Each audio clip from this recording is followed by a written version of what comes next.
Hey everybody, I just want to do a video today on, I just watched the documentary on Netflix, What the Health. And I wanted to say, at the beginning of the year I started the vegan diet. I lasted for 30 days, and I actually had a lot of energy for the first couple weeks, could barely sleep.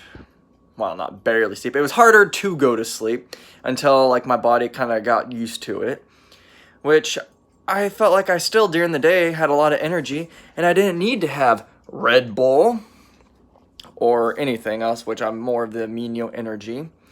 And I just wanted to say though, this documentary makes the sense that, you know, all these dairy farmers and all those types and the medicine companies, I can't think of the real word for it, but they don't want to sell like fruits and vegetables like this watermelon, $5. Oh no, you could probably make $1 million a year, but instead we want to make 1 trillion. So this is why, can we trust the people that control the government, control that? Because I think it was in the Proteinaholic where they were talking about back in the day, meat was like for the rich, and most of the rich people were fat. And all those poor people had grains, vegetables, all that, which they were skinny, which is nowadays in. They might not have had as many diseases, not having to go to the doctors as much.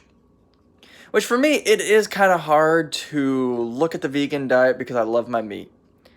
But, like, I love my steak with potatoes, but instead I'm just having potatoes and some vegetables. But I don't know what you guys think on the vegan diet. I know you can't get B12, but the whole protein thing has been shut down. And I agree, and oh, I have a guest that wants to try to get some loving.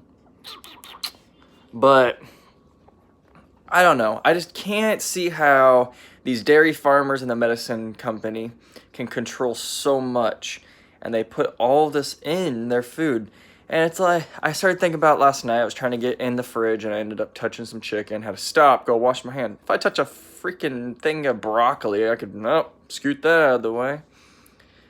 Alright, I'm going to stop before I keep going on. Please comment below. Please be nice. You know, we don't all have to agree on everything in life. But I think as our duty as people, we at least need to be nice on what we say. Even if we are having an argument, it could still be a peaceful argument. So, please let me know what you think.